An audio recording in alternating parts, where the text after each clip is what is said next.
Doncs depèn de l'any, la veritat. Hi ha anys que m'ha vingut de gust fotre'm enmig del merder, remenar llibres i històries, i hi ha hagut altres anys que he preferit quedar-me a casa, la veritat. Suposo que també va una mica amb l'estat d'ànim, no?, que puguis tenir. O si estàs treballant o no, que també hi fa, que també he aconseguit vegades que doncs, he estat treballant i no he tingut l'ocasió de poder-me passejar per allà. Doncs jo crec que sempre he sigut més de llibre. M'agrada molt llegir, des de ben petitona.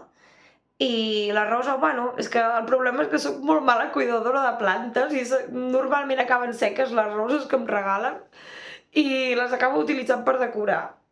Però em sembla un gest molt bonic, però jo sempre he sigut més de llibre, la veritat. Trobo que li puc treure més suc.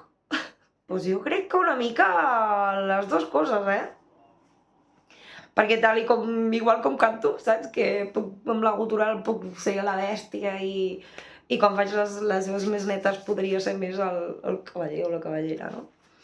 Però jo crec que les dos. Me quedo que puc ser una mica amb dues coses. Buah!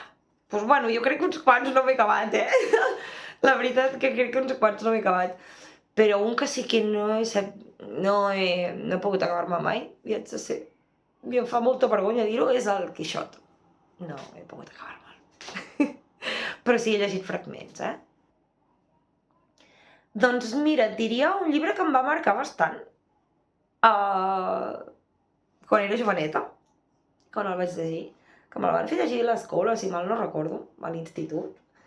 I et diria que la Metamorfosis és un llibre que em va quedar bastant gravat a la memòria i és un llibre bastant ameno, divertit de llegir, fàcil, ràpid, i crec que, bueno, se li ha de donar una oportunitat a aquest llibre per qui no el conegui o les generacions més joves no el coneixin o alguna cosa, jo el recomano. I també us recomanaria un disc, i mira, m'és molt català, gent de la terra, d'uns col·legues que es diuen Ciroll, i us recomanaria que els escoltéssiu fortament, perquè són un grup que parlen molt i molt bé.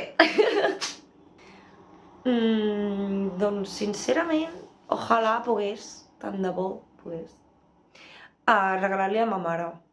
Seria la persona que li regalaria. Tristament no està amb nosaltres, però si pogués li regalaria. De fet, bueno, com heu dit, si és o no literal, bueno, doncs jo li regalo la meva rosa. En la memòria.